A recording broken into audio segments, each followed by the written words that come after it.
Welcome back to another episode on the...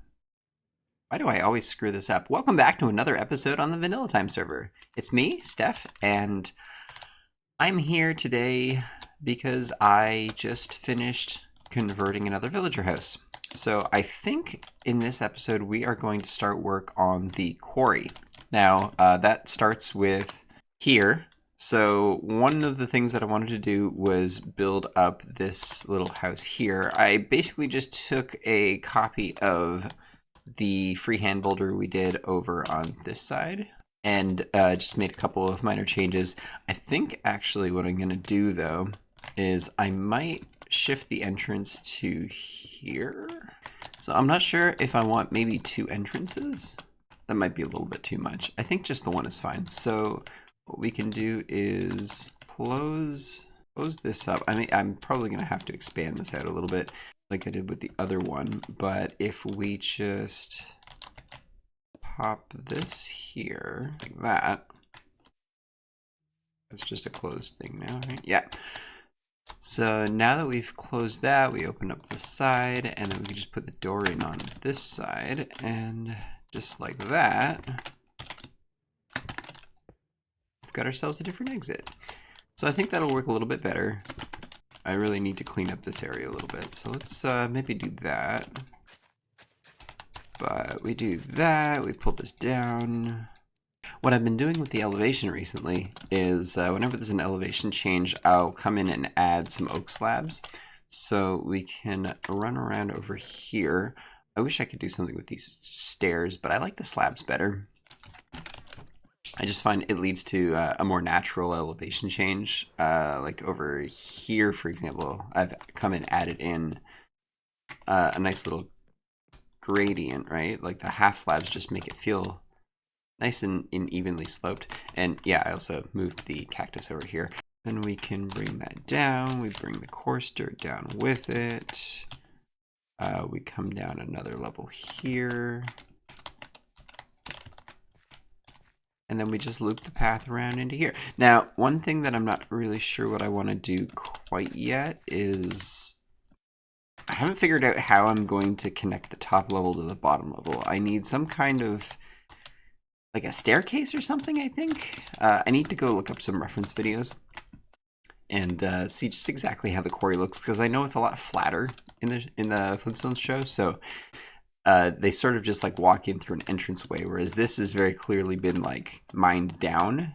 But I am going to need to work on that organic. I haven't really started on it yet, so maybe that's something I do, and I'll bring it back when I've got something workable. Before I do that, I just wanted to show off a little extension that I've made to the storage depot.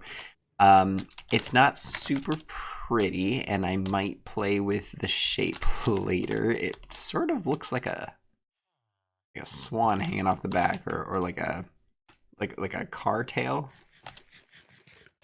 I don't know, it's ugly, but it is functional, and if you can hear the mine cart going back and forth, or see it rather, it is picking up sugarcane, and you might be thinking, oh yeah, the sugarcane goes here, right?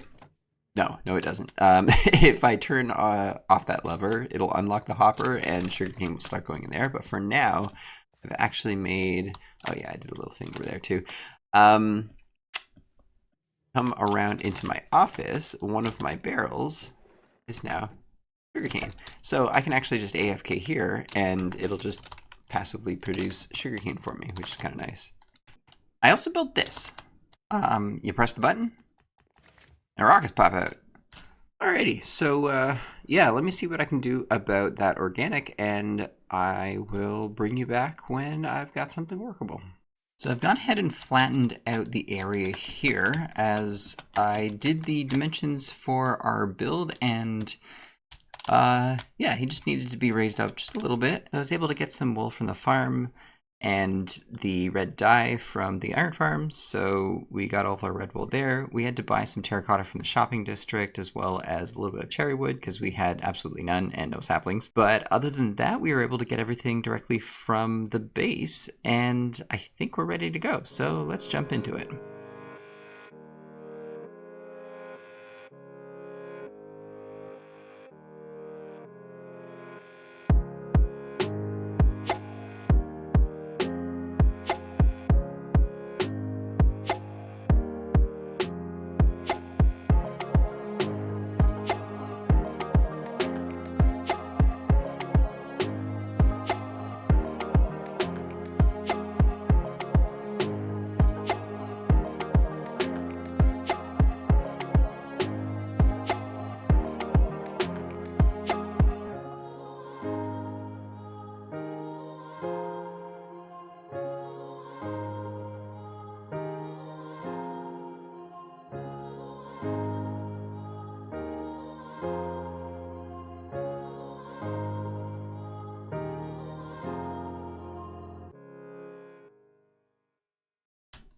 there we have it. So I went with the red coloring because, well, that's what my reference image had, so I figured I'd match that. Added a little bit of texturing with the red glazed terracotta, not a ton, but just to give it a little bit of, I guess just texture pop, because I didn't want it to be just all red wool. And then use the mangrove stairs to give us a bit of extra definition, and apparently this is a slime chunk. Who would have guessed? And then when you come up to the top here, we've got the little seating area, so we can open that up. I think I can just, can I sit from here? Nope. Okay, it's a little awkward to get into. I may have to fix that in the future. I still need to make sure that it's spawn proof, because right now I don't think it is. No. So we'll fix that later, and we've got the lead coming up from the little roller thing here, which we're using grindstone for, and that attaches up to the collar up at the top. And then we've got just the harness holding the basket in place. So I think it came out pretty well. I was a little nervous getting started on this one, but mostly just because of the size. As I mentioned earlier, I'm not the greatest at organics, but I think this came out pretty well. Just need to pop that in there. There we go. And that's done and dusted. But I think one thing I do want to do is add a villager maybe in here somewhere. I don't know how I would do that exactly, but I'll have to come up with something, because I do want somebody sitting in here. Maybe I'll use an arm stand, but we'll see. So that is the first step of the quarry done. I do want to do a little bit of terraforming around here to make it look a little bit nicer. Maybe move that sheep. But overall, I think it's a good start.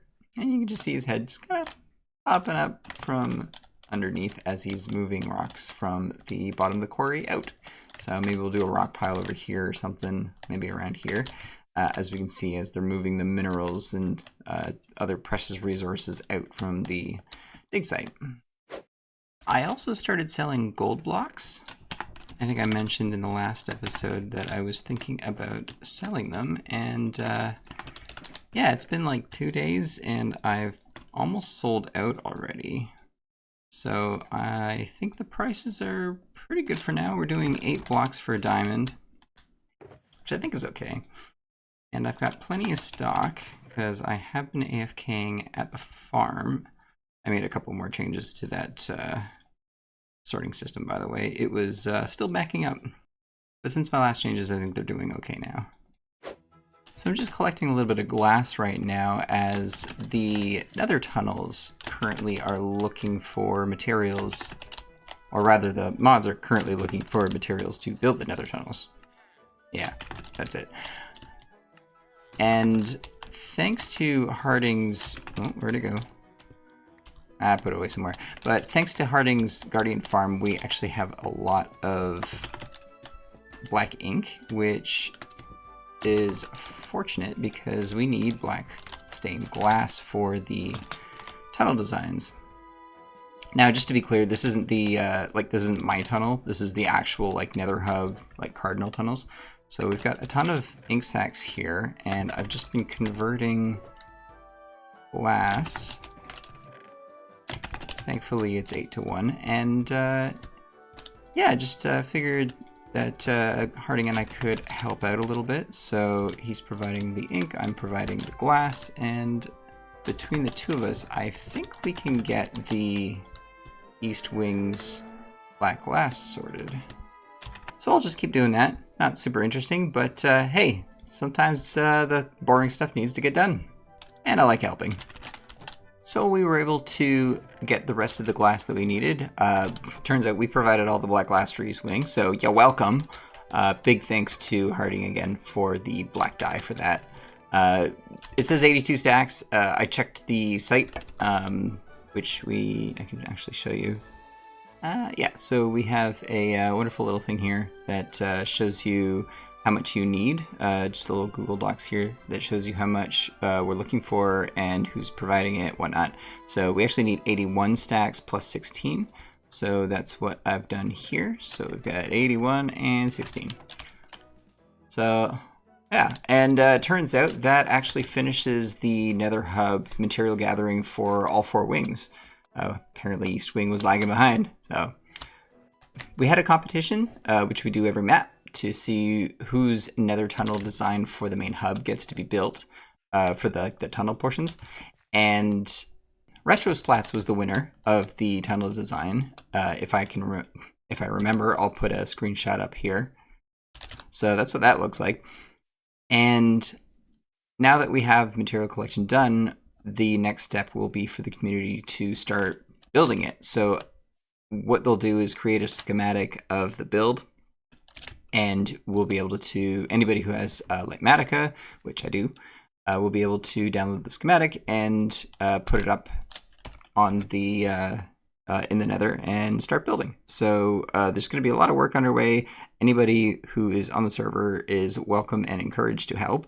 And by the end of it, we get to see, you know, a really nice looking Nether hub, which we get every map. And yeah, so I'll be helping with that. I usually do a little bit of construction work on my tunnel. When I say my tunnel, I mean like on the East Wing tunnel. But yeah, so that should be a lot of fun. And it's community projects like that that really help kind of tie the server together and gives players things to do that isn't just working on their own bases. So, I mean, as much fun as it is to build cool stuff, whether that be building or redstone, it is nice to have community projects now and again as well. The shopping district being one of them, but the Nether tunnels being another big piece of the puzzle. Oh, by the way, Artie made a turtle. It's absolutely adorable. It's absolutely massive. And I was thinking we might swap the glass here with an eggshell. I don't know yet. Don't know if it would look good. Might be too big, and it's kind of the wrong shape, but I don't know. The idea of the giant turtle sitting on a giant squishy egg would be kind of funny. But who knows? So you can see I also started roughing out the pathway here, and the idea is to connect the top level village to the Flintstones village while we slowly continue our conversion project. Still don't know what I'm going to do with this, but the plan is to eventually have no remnants of the original village left, which, you know, it's going to be a sad thing when the starter house goes, but yeah. If you've got any ideas for Flintstones-inspired builds that may cover this without looking really, really obnoxious, I'm all ears. Same with this thing, although I'll probably just do like a silo-style rock, like one of the really tall boulders. But yeah, this one's gonna be a problem. I also did a little bit more work on, I think, the path over here. Yeah, so it's actually core sturted and oak slabbed out now. It's not complete.